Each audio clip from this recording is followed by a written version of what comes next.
Okay, hai semua. Hari ini kita sambung bab 5 genetik, standard kandungan 5.5 iaitu variasi.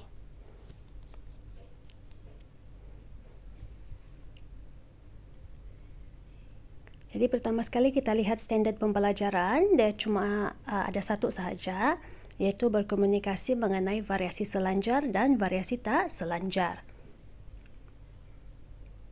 Sebelum itu kita kena tahu apa yang dimaksudkan dengan variasi. So kalau kita lihat dalam gambar ini, terdapat perbezaan yang wujud antara murid-murid ini disebabkan oleh variasi. Jadi variasi ini merujuk kepada perbezaan ciri antara individu daripada spesies yang sama. Perbandingan itu mesti spesies yang sama. Dan variasi ini kita boleh bahagikan kepada dua, iaitu variasi selanjar dan juga variasi tak selanjar.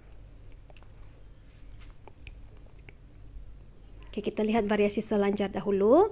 Dia menunjukkan perbezaan yang tidak ketara atau tidak jelas antara individu.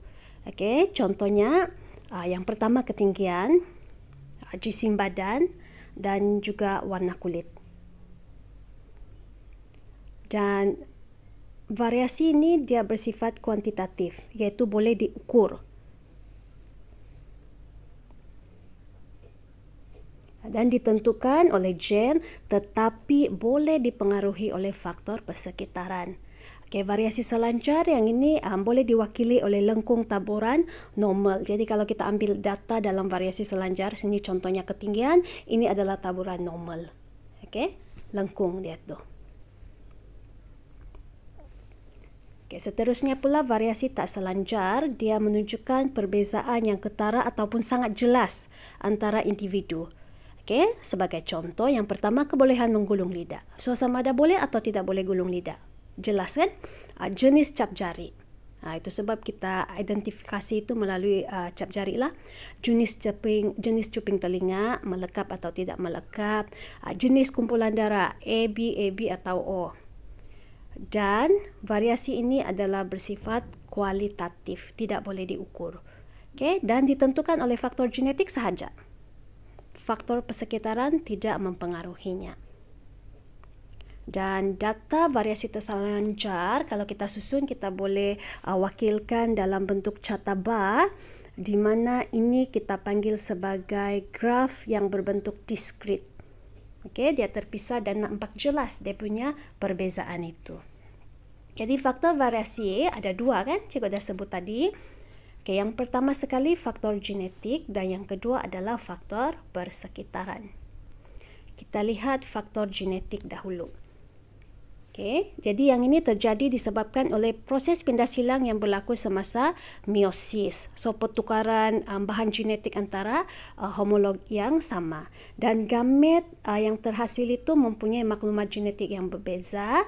Persenyawaan rawak antara gamet akan menghasilkan zigot dengan kombinasi genetik yang berbeza. Selain daripada itu, mutasi, kromosom dan juga gen itu turut menghasilkan fenotip yang baharu. Artinya ciri fizikal lah fenotip itu. Manakala faktor persekitaran pula, contohnya cahaya matahari, suhu, nilai pH, iklim dan juga pemakanan. Okay, sebagai contoh perubahan warna kulit. Jadi kalau kita selalu terdedah kepada cahaya matahari, kita punya kulit itu boleh berubah menjadi lebih gelap. Dia berubah. Ataupun jisim badan. Sekiranya kita makan melebihi keperluan kalori, jisim badan kita boleh bertambah. Okay, satu contoh lagi adalah warna bunga hydrangea yang dipengaruhi oleh nilai pH tanah. Ini adalah bunga hydrangea. Dalam keadaan tanah yang beresid, bunga dia itu berwarna biru. Okay, tetapi boleh berubah menjadi warna merah jambu, pink, sekiranya tanah beralkali atau neutral. Kita lihat kepentingan variasi pula. Jadi, dia membolehkan organisma itu menyesuaikan diri terhadap perubahan persekitaran. Mengelakkan kepupusan lah. Okay, selain daripada itu, penting untuk pengecaman. Membezakan dan mengecam individu yang berbeza. Seterusnya membenarkan pemilihan semula jadi, yang ini menyokong teori evolusi lah, di mana organisma yang tidak mempunyai ciri yang sesuai dia akan pupus. Membantu penyamaran, terutama sekali untuk melindungi diri daripada pemangsa. Okay, ini penyamaran lah pada haiwan dan serangga. Seterusnya meningkatkan nilai tambah hewan dan tumbuhan sebagai contoh hasil daripada kejuruteraan genetik itu, genetic engineering itu, dan juga pembiakan pilihan hewan dan tumbuhan dengan ciri genetik baharu itu dihasilkan. So dia eksotik. Itu saja untuk hari ini. Thank you and stay safe everyone. Bye.